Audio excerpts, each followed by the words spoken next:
Boa noite, senhoras e senhores, professores e avaliadores da banca, a minha orientadora, a professora Nina, eu sou Luciana Sisto e inicio agora a minha apresentação.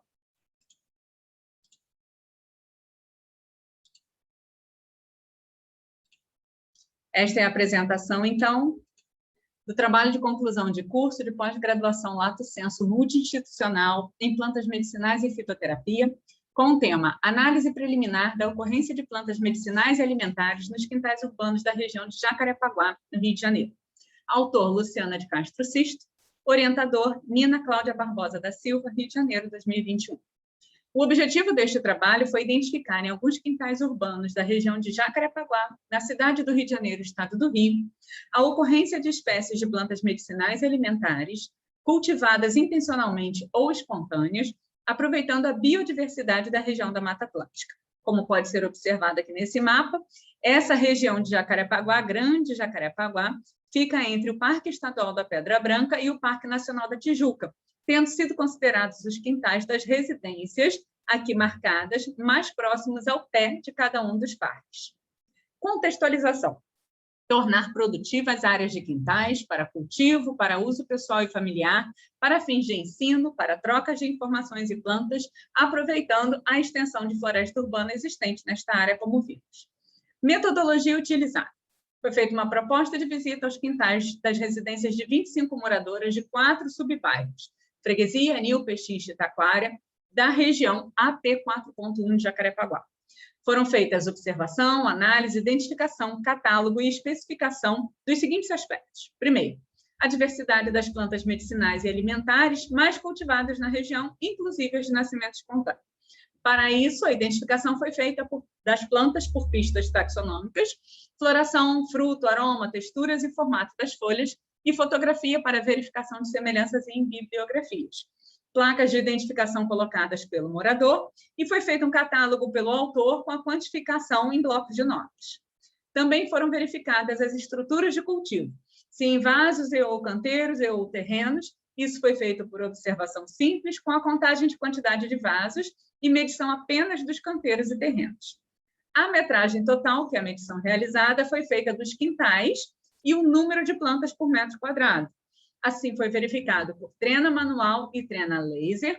Canteiros foram consideradas as construções com até 60 centímetros de altura. Quintal sem canteiro ou terreno foram considerados os espaços com vasos. E o número de plantas por metro quadrado foi feito a partir do total de plantas medicinais e alimentares encontradas, dividido pela metragem total dos quintais. Diferenças ou semelhanças de solo e a inclinação do terreno também foram verificadas. Foram observados e identificados com escavação manual, com auxílio de ferramentas, como sacho, coração e pás, e a checagem da inclinação foi feita por observação simples, sem uso de uma ferramenta específica.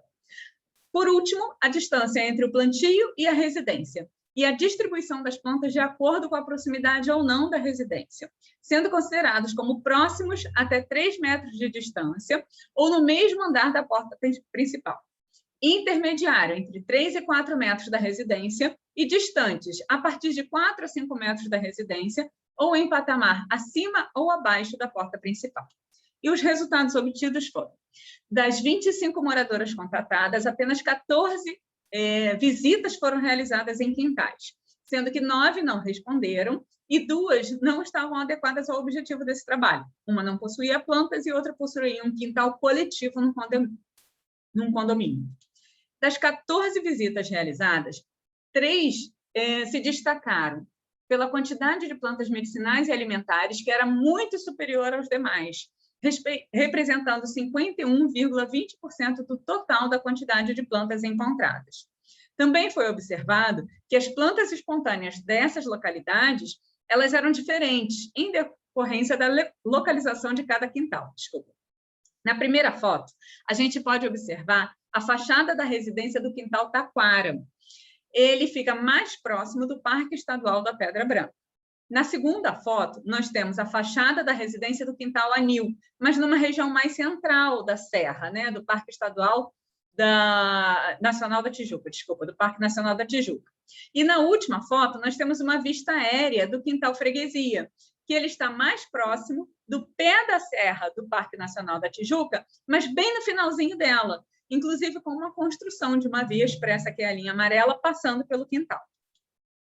Aqui nós temos a relação das plantas encontradas. Foram totalizadas 126 plantas de 60 espécies diferentes. Essa planilha, essa tabela, ela está ordenada por ordem alfabética pela nomenclatura popular. Mas aqui nós também temos nome científico, número de quintais em que as plantas foram encontradas e se o local de cultivo era canteiros, terrenos ou vasos. E nós podemos observar que algumas plantas têm uma superioridade em relação às outras encontradas em quintais. Então, o boldo e a acerola foram encontrados em 7 quintais. A babosa e a pitanga, que está no quadro aqui a seguir, aqui embaixo, foram encontradas em 6 quintais. A Ora pronobis foi encontrada em 5 quintais. E em 4 quintais nós encontramos erva cidreira, goiaba, hortelã, mamão, manjericão e, para minha surpresa, uva. Ainda sobre os resultados, nos locais de cultivos das 14 residências, nós tivemos 50% que tinha tudo: terreno, canteiros e vasos, o quintal completo. 4 apenas com canteiro e vasos e 3 somente com vasos. Dessas 14 residências, 8 tinham uma quantidade de plantas medicinais e alimentares nos terrenos e canteiros bem superior às que estavam em vasos. Dessas 8, 55 plantas cultivadas estavam em terrenos e canteiros e 25 plantas em vasos. E das 126 plantas encontradas, 53,17% delas foram observadas em terrenos e canteiros e as demais somente em vasos. Quanto à variação dos tipos e tamanhos de vasos, tinha de tudo.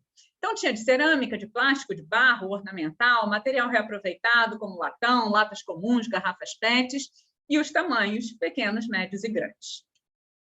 A relação de plantas por metro quadrado nas residências pode ser observado com uma área total visitada de 936 metros quadrados versus 126 plantas encontradas, com uma quantidade de plantas por metro quadrado inferior a 1, igual a 0,135. Dos 14 quintais visitados, 5 tinham tamanho entre 100 metros quadrados e 250. 3 possuíam área de 10 metros quadrados e 50 metros. Outros 3 de 2 a 6 metros quadrados e os últimos 3 com uma área total menor que 1 metro quadrado. A variação da metragem interfere diretamente na quantidade das espécies cultivadas. Menores áreas, quantidade de plantas por metro quadrado era maior, porque as plantas estavam em vasos e de tamanhos pequenos. Maiores áreas, tinha grande espaço sem qualquer tipo de cultivo e uma área pequena com muitos vasos pequenos, trazendo um total de planta por metro quadrado com uma relação inferior a 1. Plantas ornamentais também eram cultivadas junto às plantas medicinais e alimentares, mas não foram incluídas nessa contagem. E não havia uma proporção específica do tamanho das plantas versus a estrutura de cultivo. Então, eu encontrei uma pitanga numa lata pequena, erva cidreira sozinha no vaso grande, um chuchu num canteiro com mais de 2 metros quadrados. Ainda sobre os resultados, nas características de solo, em vasos, o solo era escuro, semelhante às características de um substrato de terra adubada e drenado, e nos canteiros e terrenos, a parte superior era igual ao solo dos vasos, mas na parte inferior, cerca de 20 a 30 centímetros da superfície, as características do solo já se alteravam para uma terra de barro, mais maciça e pouco drenada.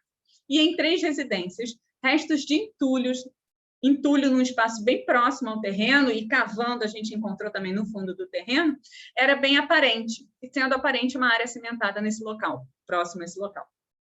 A inclinação do terreno, de 14 residências, de 14 quintais, 10 residências estavam completamente planas. 2 estavam em aclives, um aclive bem leve de quintal e o outro aclive mais acentuado também no quintal. E 2 residências em declive, uma leve e outra também bem acentuada. E, por fim, nos resultados, os tipos de plantas por proximidade ou não da residência. As frutíferas normalmente estavam mais distantes, salvo aquelas que estavam plantadas em vaso. As aromáticas, temperos e medicinais de pequeno porte estavam, na maioria das vezes, em vasos próximos à residência ou de forma espontânea, entre plantas no mesmo vaso, no terreno ou no canteiro. As alimentares, como chuchu, aipim, tomate, trepadeiras como maracujá e parreira, estavam em solo, à exceção do tomate, que estava sempre em vaso, e sempre estavam em região intermediária, nem tão distante quanto as frutíferas, nem tão perto quanto as aromáticas. Em 3 dos quintais, nos espaços mais distantes da residência, não havia cultivo, apenas a permanência de plantas espontâneas, como mamonas e herbáceas. E em todos os quintais foi observada uma plena convivência das alimentares, medicinais, ornamentais, tanto em solo, canteiros e vasos. Por fim, a conclusão é que nos quintais com maior metragem de terreno, o aproveitamento era pequeno da sua própria capacidade, levando em consideração o tamanho, as características, a qualidade de solo e a inclinação. Ele não era completamente utilizado, podendo então ter uma maior quantidade de plantas por metro quadrado, maior variedade de espécies de plantas em cada quintal, oferecendo uma maior comunicação entre as plantas, de mesma espécie ou não, de tipo de cultivo ou não, melhorando a jardinagem e o paisagismo local. Não há uma regra aparente de separação por tipo de planta ou uso. Também foi constatado que algumas espécies são pouco encontradas. Das 60 espécies identificadas e catalogadas, 33 estavam apenas em um quintal. Plantas de menor porte, como aromáticas, temperos e medicinais de pequeno porte, já são cultivadas em vasos, maioria pequenos, próximos a residências. Então, aqui a gente traz uma sugestão da criação de modelos de hortas e herbanários, que também vai auxiliar o aumento da produtividade dos terrenos e maior uso desses vegetais. Também oferecemos ações voltadas à educação ambiental, como aulas e oficinas, como solução, trocas de saberes com a criação de feiras e mudas, incentivo ao cultivo de plantas com a troca de espécies cultivadas por essa população. Os meus agradecimentos à professora Suzana e equipe de coordenação pela criação do curso, ao professor Pedro Melilo, que me incentivou ao aproveitamento do meu próprio quintal e a novos horizontes, à minha orientadora Nina Silva, os professores e avaliadores desta banca, encerrando agora a minha apresentação. Muito obrigada.